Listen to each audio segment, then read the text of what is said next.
하나님의 사랑과 돌보심이 여러분들의 삶 가운데 함께 하시기를 축복합니다. 오늘 함께 보실 하나님의 말씀은 신명기 5장 32절에서 33절 말씀입니다. 그런즉 너희 하나님 여호와께서 너희에게 명령하신 대로 너희는 삼가 행하여 좌로나 우로나 치우치지 말고 너희 하나님 여호와께서 너희에게 명령하신 모든 도를 행하라. 그리하면 너희가 살 것이요 복이 너희에게 있을 것이며 너희가 차지한 땅에서 너희의 날이 길리라. 오늘도 엔게디 말씀 묵상과 함께 하시는 성도님들을 축복합니다. 이스라엘이 출애굽을 했을 때에는 하나님의 지침은 특별하게 없었습니다. 이집트의 이 포로에서 하나님의 나라가 되기 위해 광야로 향할 때에 그들은 아브라함과 맺은 그 옛 언약만을 떠올렸을 겁니다. 하나님께서 적과 꿀이 흐르는 땅을 그들에게 허락해 주시겠다. 바로 그 언약, 하나님이 백성이 되는 그 언약만을 기억했을 겁니다. 하나님은 이스라엘 백성들에게 시내산에서 이제 십계명을 주셨습니다. 하나님의 백성이 어떻게 살아가야 하는지에 대한 지침을 내려주신 겁니다. 누가 하나님의 백성인지, 하나님의 백성이 어떻게 구별되어야 할지에 대해서 명확한 기준을 주신 겁니다. 이 십계명은요, 이스라엘을 계명에 가두기 위해서 그들을 압제하기 위해서 주신 게 아니에요. 이 십계명이라고 하는 그 율법의 틀에 이스라엘을 가두어서 그들을 제한하기 위함도 아니었습니다. 이 십계명을 주신 이유는요, 하나님과 이스라엘의 계약을 위해서입니다. 하나님의 백성으로서 살기 위한 법칙을 주신 겁니다. 하나님의 백성으로 살아가기 위한 계약이자 그들의 삶의 기준이었습니다. 십계명은 어떻게 살아가야 되는 그 지침도 담고 있지만 그 중에 가장 큰 계명은요, 하나님을 사랑하라라고 하는 계명이지요. 하나님의 백성은요, 하나님의 말씀을 존중하고 하나님을 사랑해야 됩니다. 하나님 외에 다른 신을 섬기지 말고 하나님의 명령을 따라 살아가라라고 하는 이 모든 것이 하나님을 사랑하라라고 하는 계명입니다. 맞습니다. 하나님의 백성은요, 하나님의 말씀을 존중하고 하나님을 사랑하는 사람이 돼야 됩니다.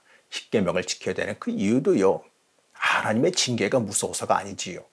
안 지키면 하나님의 큰 벌이 주어지니까 무서워서라도 지켜야 된다, 그러한 이유가 아닙니다. 하나님을 사랑하기 때문에, 하나님을 사랑하기 때문에 우리는 지켜야 합니다. 하나님을 사랑할 때 그 십계명은 굴레가 아니라 하나님의 사람으로 살아가기 위한 증표가 됩니다. 오늘 말씀은요, 이러한 십계명을 다시 이스라엘 백성에게 주고 있습니다. 이미 40년 전에 호렙산에서 이스라엘과 계약을 맺을 때 이미 지시하신 내용이지요. 이미 모든 백성이 잘 알고 있는 내용입니다. 그런데 지금 다시 십계명을 왜 말씀하실까요? 지금은요, 이스라엘이 가나안 땅으로 진입하기 직전입니다. 출애굽한 후 40여 년이 흘러 한 세대가 지나갔습니다. 대부분의 사람들은 광야에서 새롭게 태어난 사람들이에요. 그러니까요, 그들 중에 십계명을 받을 때 직접 그 자리에 있었던 사람은 좀 숫자가 적습니다. 그래서 그런지 십계명을 다시 주시면서 이스라엘 백성이 그 언약을 기억하게끔 만드십니다. 마치 지금 그때 그 시내산에서 하나님과 계약했던 이스라엘 백성들처럼 그들에게 십계명을 주십니다. 그 이유가 뭘까요? 그 이유는요, 그들이 가나안 땅에 들어가서 십계명을 지키며 하나님의 계명을 지키며 하나님의 사람으로서 살아가야 하기 때문에 그렇습니다.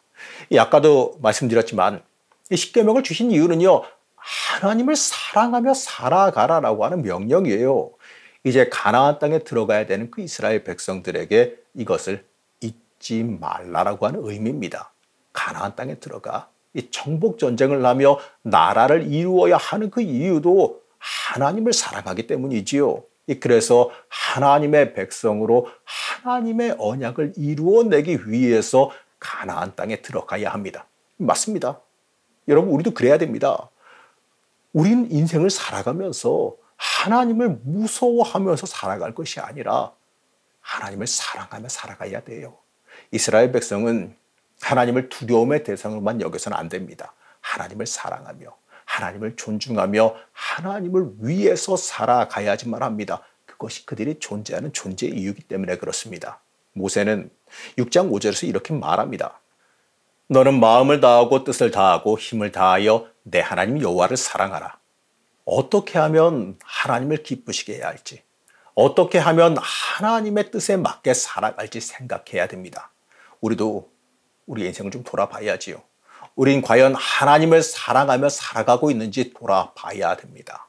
하나님께 원하고 바라는 것만 많이 있진 않았는지, 하나님께 달라고만 하며 살아가진 않았는지, 아니면 하나님께 혼날까 봐 두려워서 하나님 눈치만 보며 살아가고 있지는 않았는지 한번 돌아봐야 됩니다.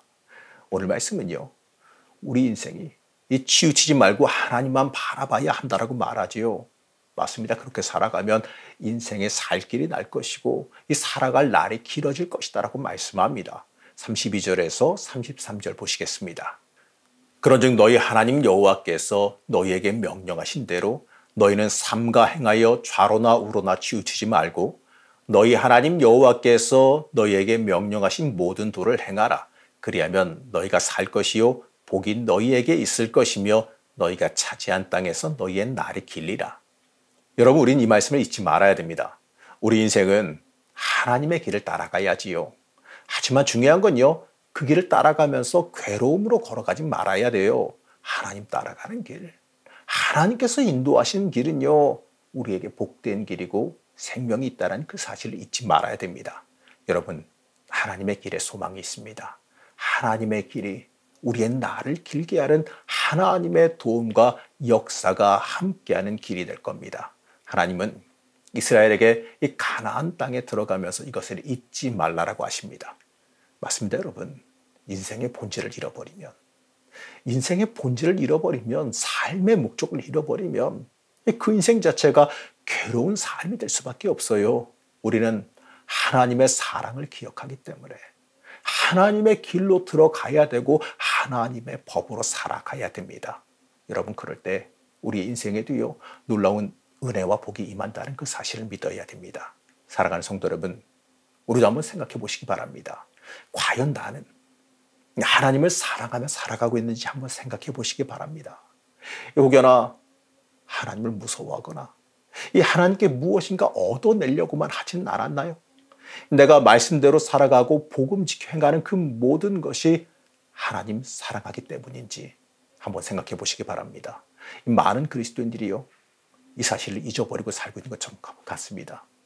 사랑하는 성도 여러분, 우리는 하나님 사랑하며 살아가야 됩니다. 우리의 인생 자체가 하나님을 사랑하기 때문에 살아가는 삶이 돼야지요. 우리는 하나님의 사랑만 받을 것이 아니라 우리도 하나님을 사랑할 줄 알아야 됩니다. 한번 생각해 보시기 바랍니다. 오늘 하루 얼마나 하나님 사랑하며 보내시겠습니까? 어제 한번 생각해 보세요. 어제 하루를 한번 돌아보시기 바랍니다. 내가 어제 하루를 살아오면서 얼마나 하나님을 사랑하는 마음으로 살아왔는지, 얼마나 하나님을 생각하며 살아왔는지, 얼마나 하나님을 기억하며 하나님을 위한 소망과 열망으로 살아왔는지 한번 기억해 보시기 바랍니다. 여러분, 내 삶이 하나님 사랑하며 살아가는 삶이 되기를 소망하시기 바랍니다. 그러한 삶이 하나님을 기쁘시게 하는 삶입니다. 하나님을 기쁘시게 하는 복된 삶, 그 삶이 여러분들의 삶이 되시기를 시간 간절히 축복합니다. 우리를 사랑하신 하나님, 하나님의 사랑은 계속받기를 원하면서 하나님을 과연 내가 사랑하고 있었는지 돌아보며 회개합니다. 하나님을 사랑하기 때문에 살아가는 삶이 되길 원합니다. 하나님을 사랑하며 하나님께 온전히 쓰임받기를 원합니다. 우리를 붙잡아 주시고 하나님을 기쁘시게 하는 삶을 살아가게 허락하여 주시옵소서. 오늘 하루도 하나님의 기쁨이 되길 소망하며 예수님의 이름으로 간절히 기도드렸습니다. 아멘.